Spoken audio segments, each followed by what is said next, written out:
Oh. Might be bigger than I thought.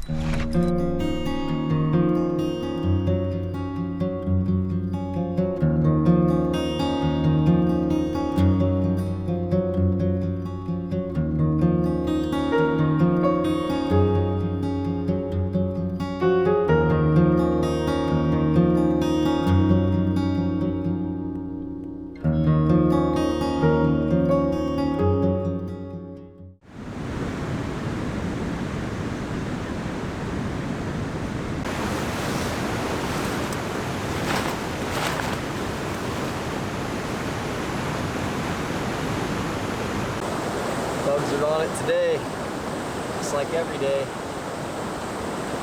I had a good night last night, slept really hard, trying to catch up on sleep for like the last 3 nights. I think I did around 20 miles yesterday, halfway through the falls chain, came out of the main chain, and I just got a few more waterfalls to go down, but just had an epic campsite last night. Perfect night. Next plan is to get all the way to Kanipi, which isn't too terribly far at the moment, but it's a huge lake, so depending on how far I want to go, it's probably going to be another big day. So, I don't know. It's awesome. I'm starting to get in my groove, starting to feel good, starting to kind of get used to everything. So, loving Quetico.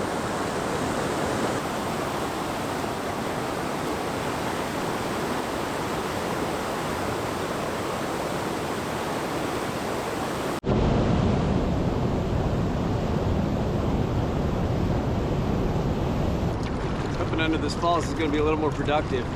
All I caught was pike and bass. I know there's got to be a ton of walleye under here, but this wasn't happening. This is a beautiful spot, to say the least. Heading down to the next group of falls. Little Falls Portage, Cocoa Falls, and Canyon Falls Portage.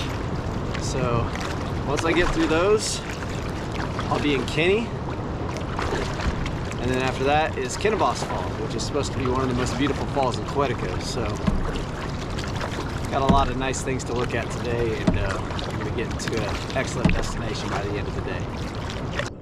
People ask, why would you go to Quetico instead of the Boundary Waters? It's harder to get to, it's rougher, more challenging, got to go across the border, etc. My answer to that is just total, it's just the next step in a challenge. It's a really, really rustic wilderness, challenging. 250,000 people a year visit Boundary Waters, about 20,000 visit Quetico. They're both about 1 million acres. So you spread those people across 1 million acres and you really get a true wilderness experience. So that's what drew me to Quetico, and of course the fishing is basically world-class fly-in fishing if you're willing to put in the work.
Took the chicken exit on that one, and I was looking down at the first exit onto below the river, and it was there's just a ton of eddies and backflow, and I know how strong those eddies are, and honestly is 99% sure I would be fine, but that 1% really freaks me out, especially being this far from any help or saving. So anyway, got to be a little extra cautious when you're solo, and I think it's the right choice.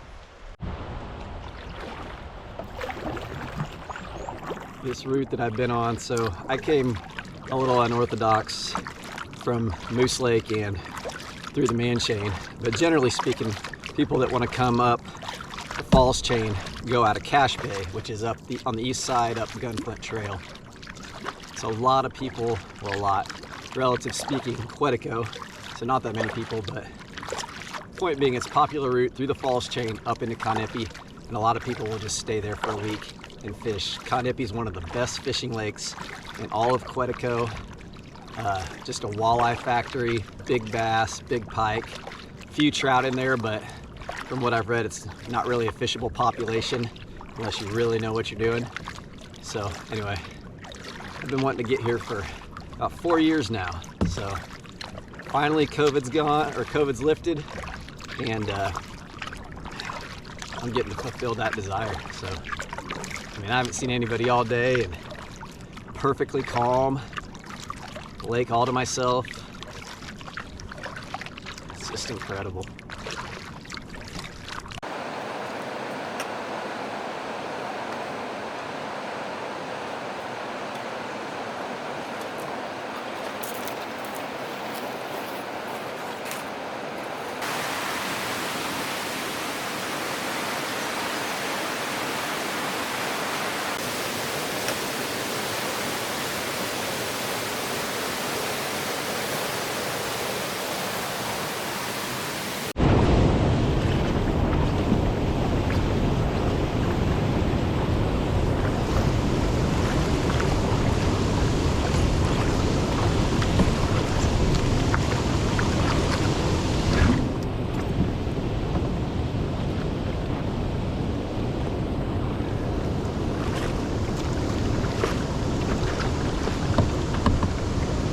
Kanipi Falls.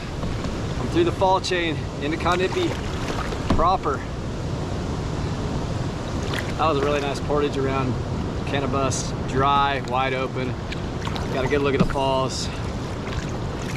Kind of how I pictured all of them were going to be, but most of them you really couldn't even get a good look except for the beginning and the end. It was just so thick, but I made it, no incidents. Just paddling from here, finding a campsite, catching a ton of fish, I hope. Taking a drink, barely moving, and I got another fish on. What we got this time? It's just amazing how good this lake can be. It must just have all the shallow, the nutrients, the bait. It's just gotta have it all. It's incredible. Kind of fighting hard. Oh, shoot. Hello.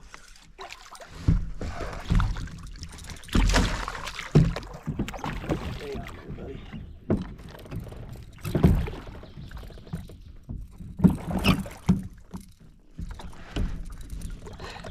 There we go.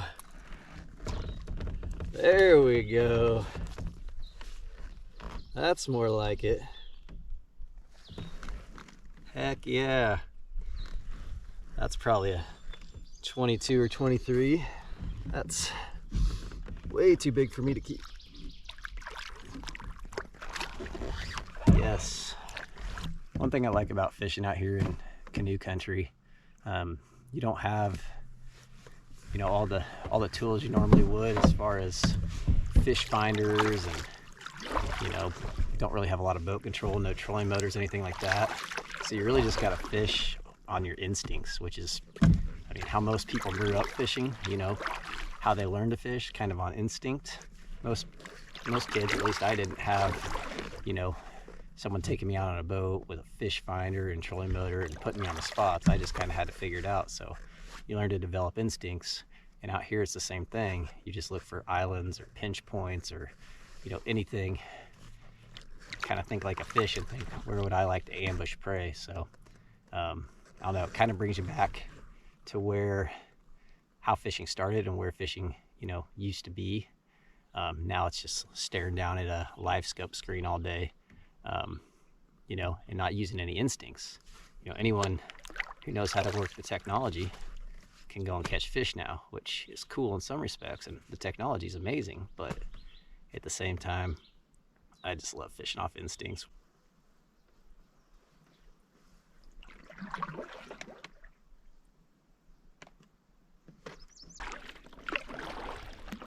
Another thing with fishing that I've kind of gravitated towards recently, again, kind of wraps around my adventures, but backpacking up in some of these mountains, fishing these alpine lakes, Wyoming, Montana, Colorado. Again, using your instincts, learning how to throw a fly, looking at the hatches.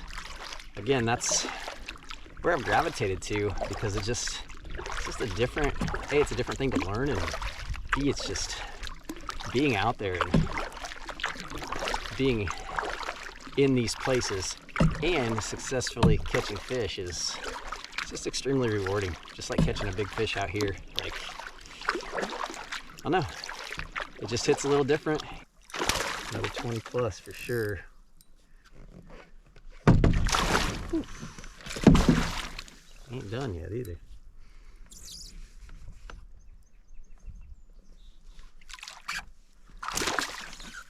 Chill out.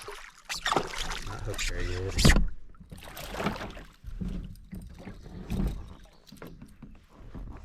Look at that beauty.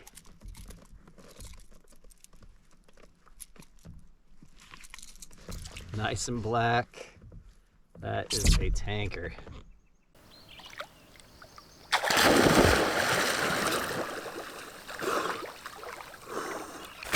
I'm preparing for rain. I don't know, just kind of a little quick tarp setup. I generally don't use a tarp, I'll usually just hunker down in the tent when rain comes, but this kind of looks like it's gonna settle in for a while, so I still got to cook and do things like that, so that's what I got. Not much. If it gets real bad, I'll just hop in the tent and chill. Just a few minutes at the grocery store.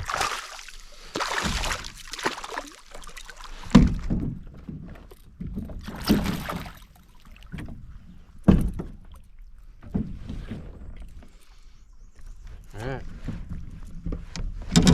dinner. Just paddled around my island. Caught 4 walleye, a couple bass. Got my dinner for the night. I got a major storm rolling in right now though, so unfortunately I'm gonna have to go batten down the hatches. Hopefully this will pass and I can get back out tonight. Either way, I'm set either way. See if I can catch one more on my way back to camp. That's my camp right there.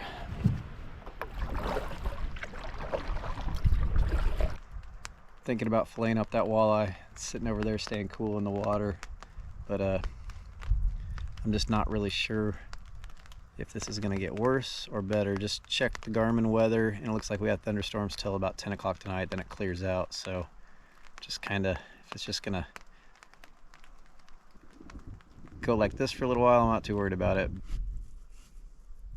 Eat good in the neighborhood tonight. No more bass. No more bass this trip.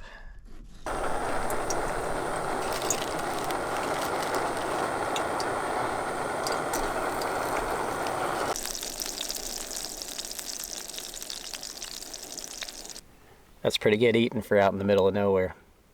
Straight from the lake. Gotta love it.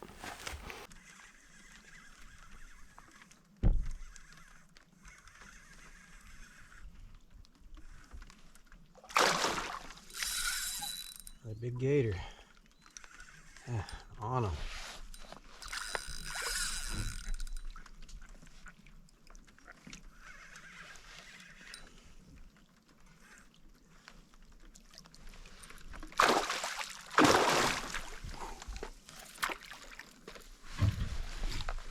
Caught some big pike tonight. Gosh, this lake, I keep saying it and saying it, man. This lake is unbelievable.